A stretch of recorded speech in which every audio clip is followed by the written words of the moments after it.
October's greetings. I'm your host, Dr. Wolfula, with a video covering both the original Black Phone from 2021 and its new 2025 sequel still in theaters, Black Phone 2. Both directed and co-written by Scott Derrickson and co-written by C. Robert Cargill. Based on the original short story by Joe Hill, and I'm not Joe King when I say Hill is the pseudonym of Stephen King's son. But I guess he doesn't like people knowing about that because of nepotism, so, don't tell anybody, I guess. Hello, Finney.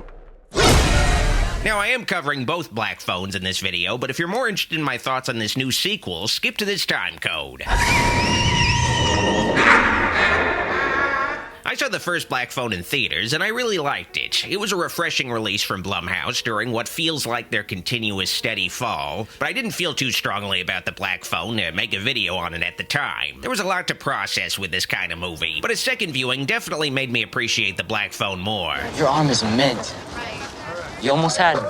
Taking place in late 1970s Denver, the film tells the story of a young boy named Finney Blake, played by Mason Thames, who has a lot to worry about, like losing baseball games, surviving school bullies, being teased by his foul-mouthed sister Gwen, and avoiding the ire of his abusive alcoholic dad. You think you can slurp that a little louder? I don't think they can hear you up in Boulder. But Finney especially has to worry about the town's local boogeyman, the Grabber. A guy who, well, grabs boys off the streets, throwing them into his black van, never to be seen again. Boys like Finney's baseball rival Bruce, or Finney's schoolyard protector Robin, the boy wonder. You're gonna have to stand up for yourself one of these days. I don't know. But Finney won't fall prey to the Grabber like his schoolmates. Oh wait, he does. Never mind. The Grabber is played by Ethan Hawke in a departure from his typical roles. He has done horror in the past, like Derrickson's Sinister, but Hawke usually avoids playing villains because you can end up typecast, and with a horror villain, the risk of typecasting reaches greater heights. You don't have to be scared, because nothing bad is going to happen here. But the Grabber is concealed by devilish white masks for most of the movie, so it becomes easier to separate Hawke from his very dark performance as a mysterious, sadistic figure whose background and motivations are kept unexplained. I should snap your neck for what you did to my heart. All that matters is the Grabber wants to hurt kids, he wants to hurt Finney, and he has killed before, making for some real stakes that translate to high tension. But even if you don't see Hawke's face for most of the movie, he still takes his tits out. Trapped in the Grabber's basement with death on the horizon, Finney does have some hope in the form of a convenient Black Phone in a wall of his prison, which, while technically broken, It doesn't work. Not since I was a kid. does allow Finney to receive calls. They're just calls from beyond the grave. Your arm is mint. You almost had me. The Black Phone is, fittingly, a pretty dark movie. It's about a kid abducted by a child murderer, for God's sakes. Thames' performance brings strength and courage to Finney, who is used to being victimized his whole life. He is afraid, but he masks it, which frustrates the Grabber. If you try to touch me, I'll scratch your face. This face?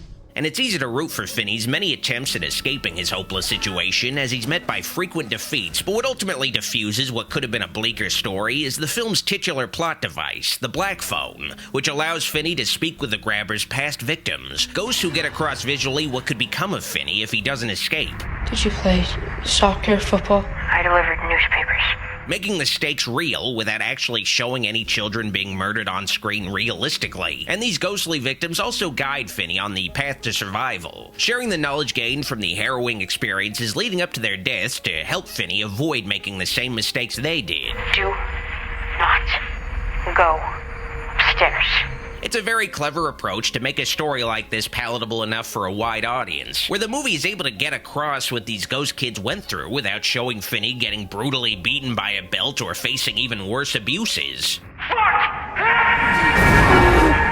The ghostly guidance is a strength of the movie, it's what sets it apart, but it comes with the drawback of minimizing the Grabber as a threat. He gets his kicks from making his victims play a game of Naughty Boy, which is about as fun as a modern game from Naughty Dog.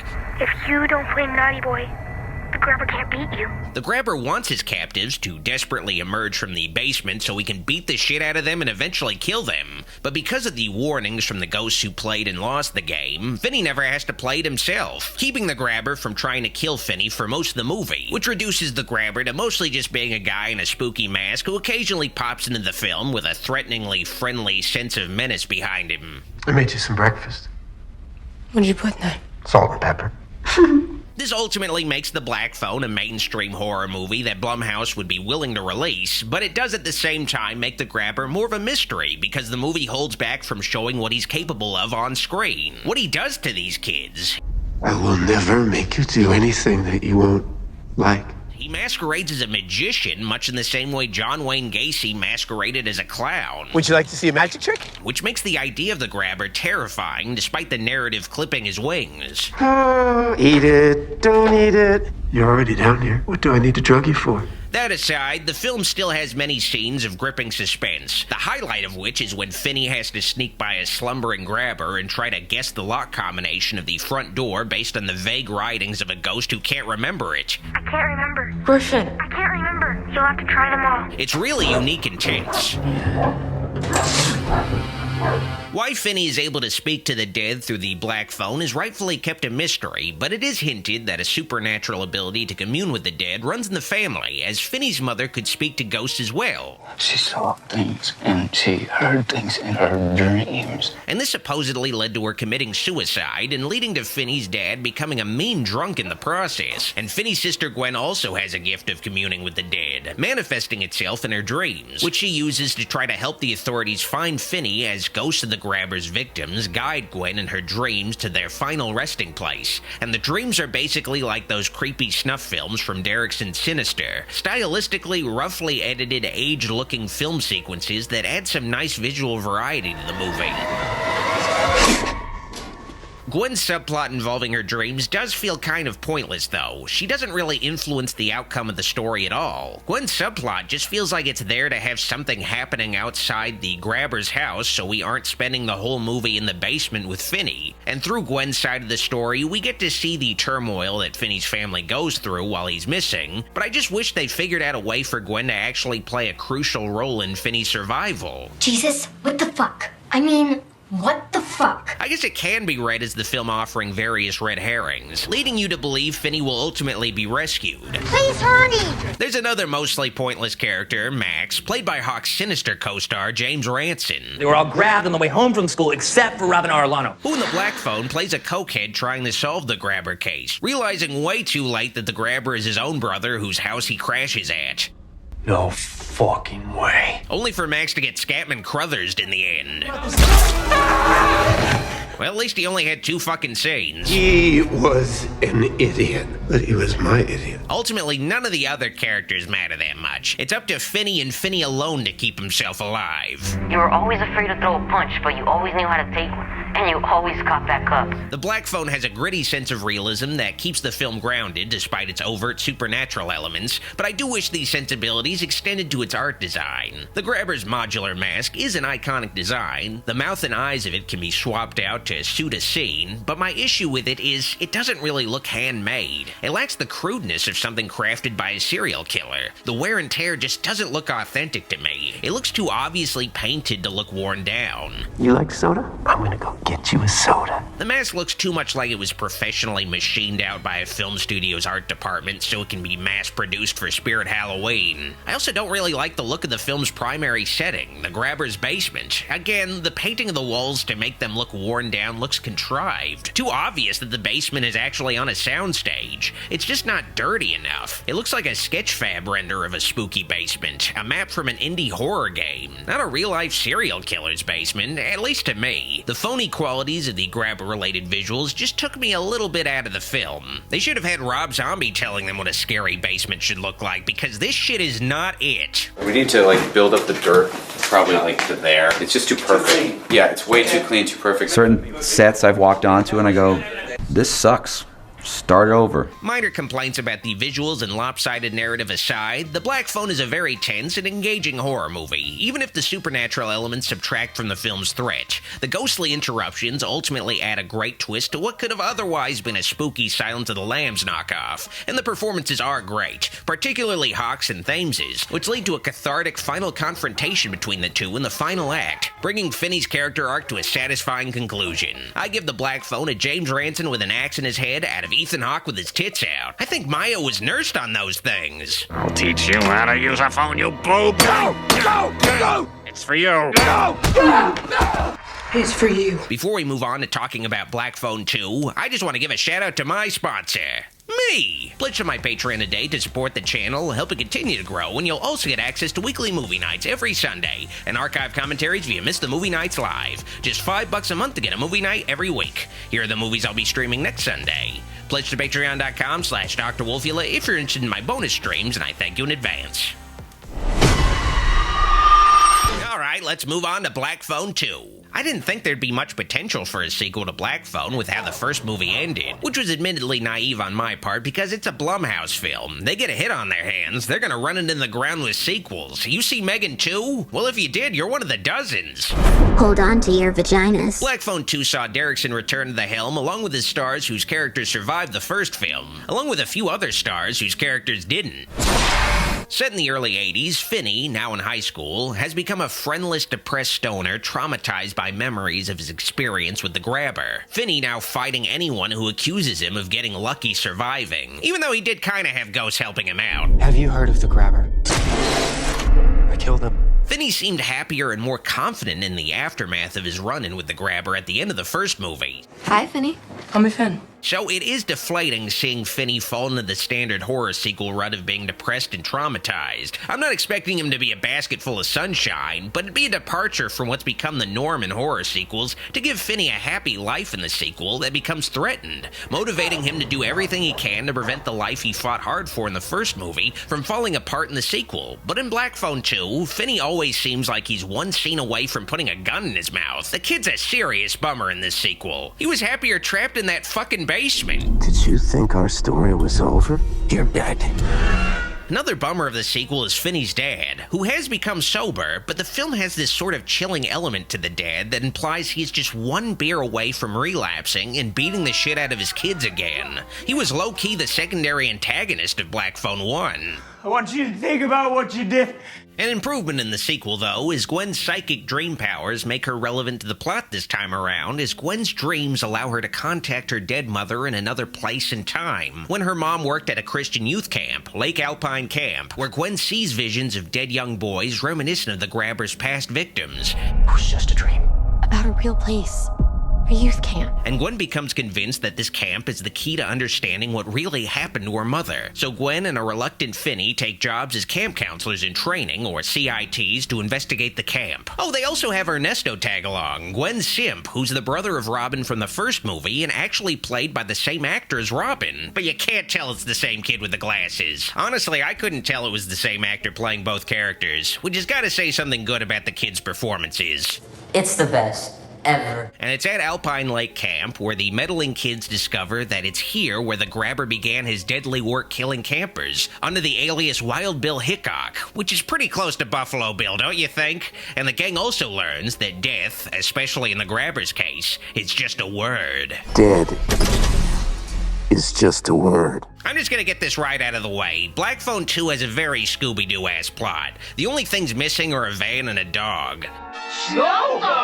At the camp, the gang meets with the kindly proprietor who constantly delivers expository information, and the proprietor's young niece Mustang, yeah, that's her name, who becomes kind of the fourth member of the gang of young sleuths, with Mustang constantly backing these relative strangers up like she's known them for years. And then you have the shifty couple who works for the camp, whose only roles are to create conflict in an otherwise cooperative group, and to be the only characters who die during the events of the film. At least I think they die. The final act of this movie is kind of a mess. We have all the comforts of home. Who's home?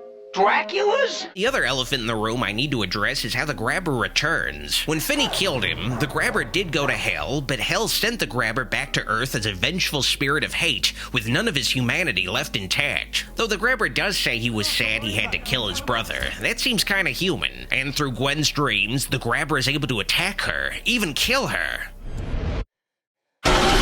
So yeah, the Grabber's a dead child killer who can attack people in their dreams. He's a fucking Freddy Krueger now. They don't even try to hide this as a Nightmare on Elm Street knockoff. They even have dialogue that sounds like it's straight out of a Freddy sequel. Gwen says, for instance, shit like, the Grabber is able to hunt the camp because corpses of his victims are hidden there, and he's able to feed on the energy of these victims as restless spirits, and that the only way to stop the Grabber is to find these corpses and put them to rest. Which is like the plot of Dream Warriors. They were just looking for Freddy's corpse in that one. And they hid the remains. Who would know where they're hidden? There's also some Jason mixed in with hockey at a camp, but in Black Phone 2's defense, the Grabber's dream powers are limited to Gwen because she has super special psychic visions of ghosts and shit in her dreams. But this is a pretty hollow defense because it basically just means the Grabber is a worse Freddy Krueger now, and his powers, even within Gwen's dreams, are fairly limited or inconsistent, admittedly like Freddy Krueger in the original Nightmare on Elm Street.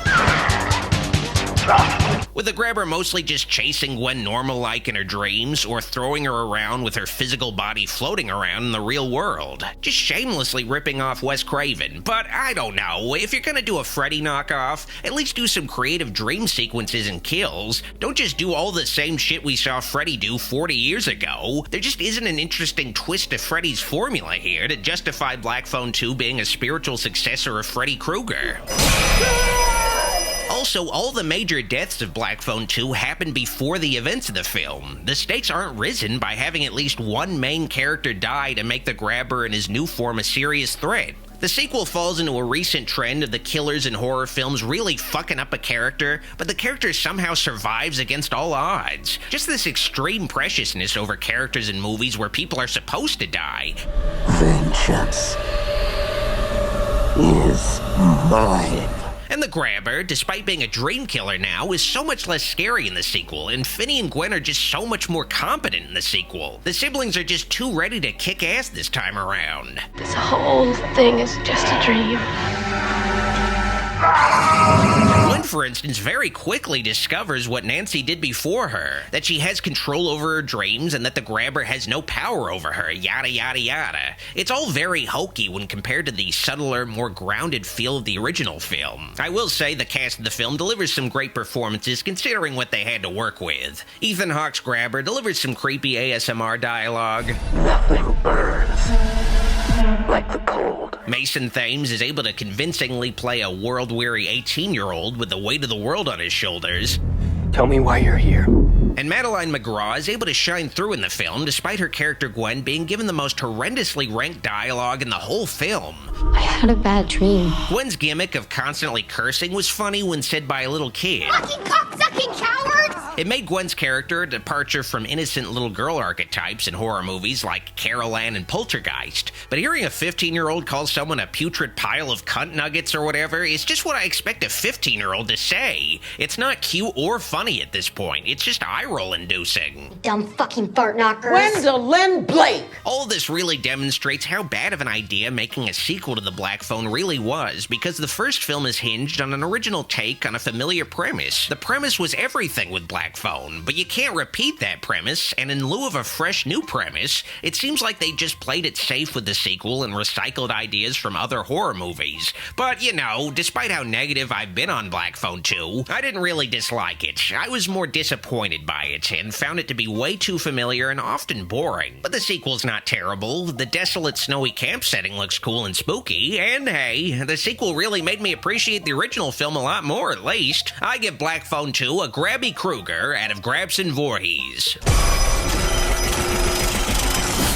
Before I go, I want to promote Creator VC's latest entry in their In Search of Darkness documentary series with In Search of Darkness 1995 to 1999, which is available for pre-sale from now until Halloween. This massive 6-hour doc features interviews from the likes of Jamie Kennedy on Scream, Michael Rosenbaum on Urban Legends, Heather Langenkamp talking Wes Craven's New Nightmare, and so many more discussing 90s horror. Hey, there's even an interview with the co-writer of Black Phone. If you pre-order the doc now, you can even get In Search of Darkness 90s in a special physical collector's edition with a bunch of bonus merch. Link in the description if you're interested in picking up a copy of In Search of Darkness 1995 to 1999. This video isn't sponsored by the documentary, by the way, but I do make some money with the affiliate link down below if you pre-order through it, so you'd be supporting my channel at the same time.